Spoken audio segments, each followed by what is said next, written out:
हैं question number 2 of exercise 13.3।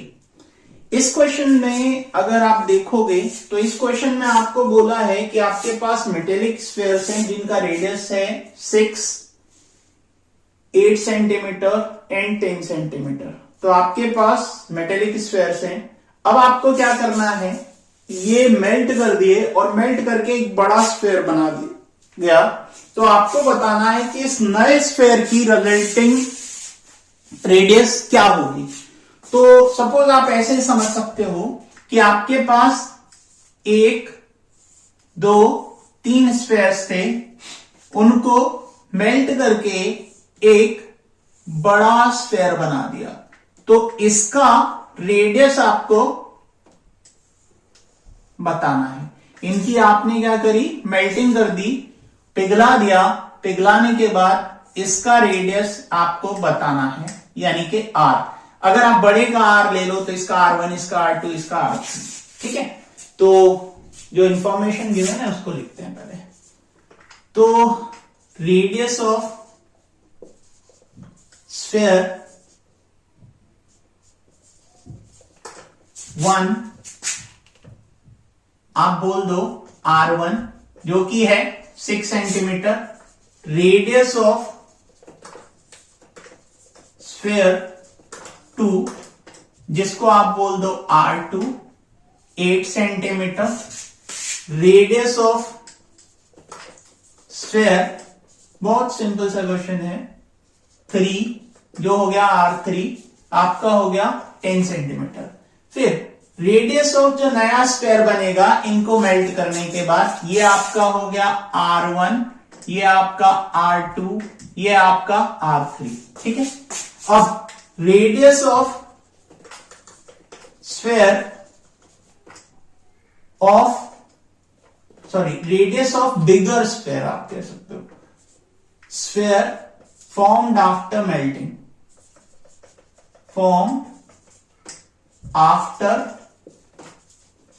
melting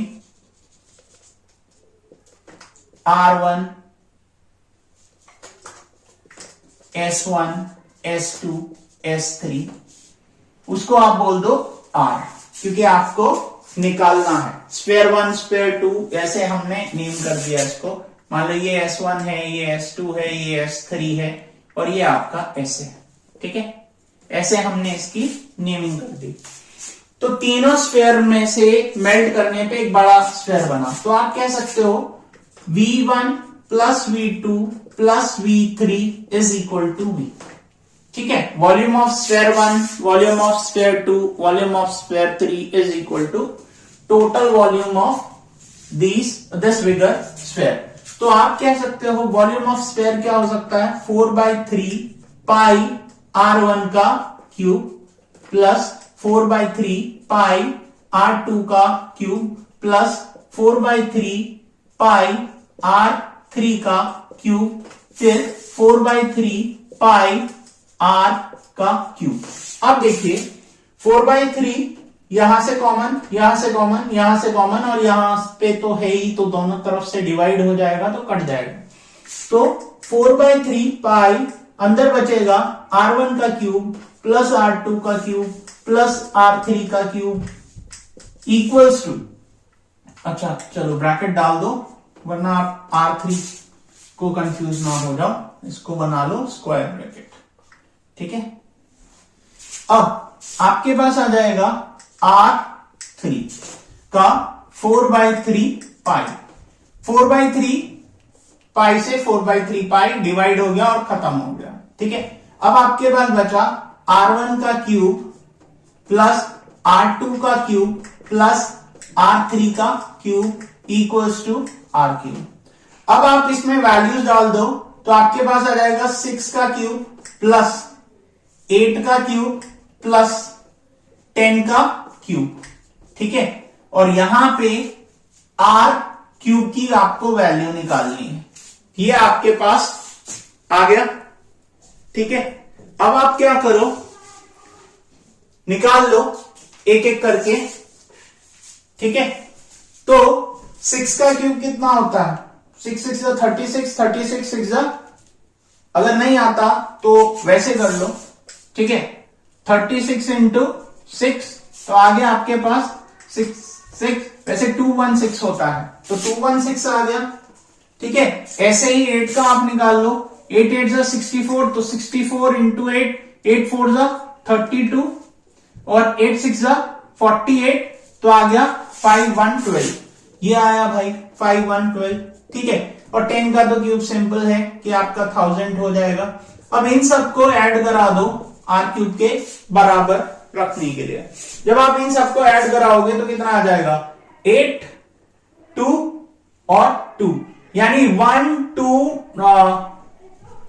जब आप इस सबको ऐड कराओगे तो आपके पास आ जाएगा 1 7 2 8, ठीक है। मैंने आपसे क्या बोला, 2 + 6 8, 1 1 2, 5 2 7 और 1 आ गया आपके पास। तो ये आ गया आपका आर क्यूब। अब आर क्यूब ये आ गया तो अब हम यहां पे करके देखते हैं 1 7 2 8 के, ठीक है।